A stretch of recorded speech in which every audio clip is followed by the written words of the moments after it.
नाराजगी तो उनसे लगभग क्या, उनको क्या हमसे है ये तो हमको नहीं पता है। जब भी वो बरबीघा वो आते हैं अपने कार्यक्रम में, भरी मंच से वो लोगों को कहते हैं कि सुदर्शन को हमने 2015 में टिकट दिया, सुदर्शन को हमने 2020 में टिकट दिया और हमने ही जिताया।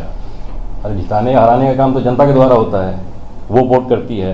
अब मंच पे से बोलते हैं कि हमारे लोगों को इनसे इज्जत नहीं मिलती है, लोगों से ये बात नहीं करते हैं। अब मंच पे से पार्टी के ही मंत्री और पार्टी के विधायक को अगर बोले तो कैसा बीतेगा उस पर। और लगातार इनका साल भर से ये प्रोग्राम चल रहा है।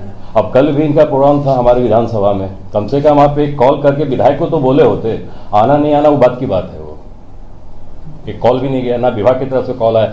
अब ये निरीक्षण भवन का उद्घाटन किए हैं कल, अब क्या जरूरत है निरीक्षण भवन का यही बता सकते हैं। अब ये मंत्री हैं, पैसे का इस्तेमाल हर तरह से किस्म से कर सकते हैं। मुझे तो लगता है कि ये सरकार का राशि का दुरुपयोग हो रहा है। कर्म भूमि वो रही है, जन्मभूमि रही है सामने स्वर्गीय कृष्ण बाबू की, स्वर्गीय लाला बाबू की, स्वर्गीय राजो बाबू की, ना कि उनकी जन्मभूमि रही है। वो 1972 से राजो बाबू वहां पे विधायक हुआ करते थे, उनके पिता 1980 से विधायक हुआ करते थे। तो ये तो समझने वाली बात है, कर्मभूमि किनकी रही है वो।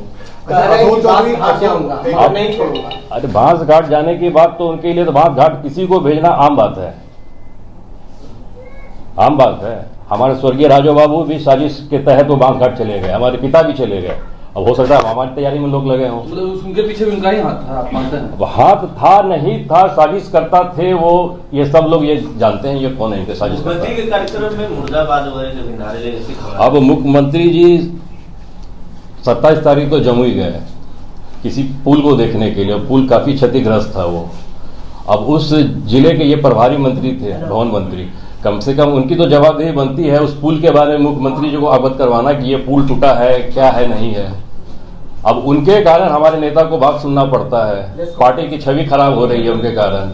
अपने विधायक को ही कहते हैं वो अनाप शनाप बोलते हैं मंच पे से। अब वो क्या कर रहे हैं नहीं कर रहे, वो बेहतर वही जाने। आप दोनों एक ही पार्टी में हैं, फिर भी ऐसा क्यों हो रहा है? अब वो कहते हैं कि नहीं, अब वो कहते हैं सुदर्शन के अंदर बचपना है। अरे बचपना मेरे अंदर कैसे है? अगर हम पार्टी क्या कहते हैं, पार्टी से विधायक हैं और मंच पे से अगर मंत्री का हम कहते बुराई करेंगे तो लोग क्या कहेंगे? पर हमने कभी ऐसा नहीं कहा, ना कभी आपके सामने आने का काम किया। आज बेबस होकर आपके सामने हम आए हैं। उनको हर वक्त बरबीघा ही सूझता है, वहां के भूमियारों के साथ वो खिलवाड़ करते हैं, आपस में लड़वाना, यही सब काम रह गया उनका।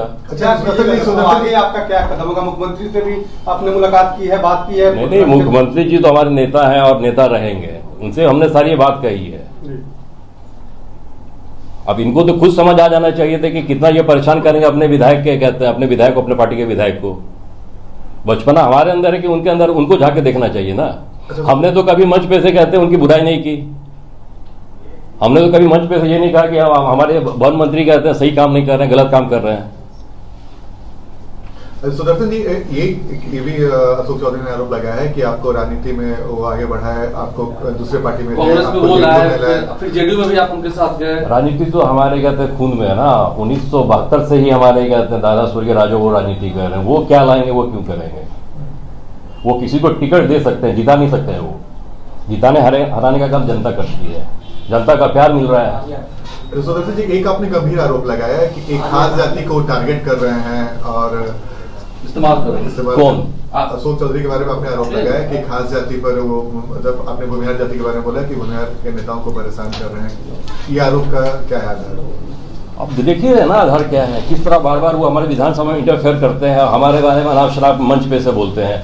फरवरी का ही मामला है, मंच पे से बोले हमारे विधायक हैं, लोगों से नहीं मिलते हैं। अरे लोगों से नहीं मिलते तो किन से मिलते हैं? महीना में 20 दिन तो हमारा क्षेत्र में, गांव में रहना होता है।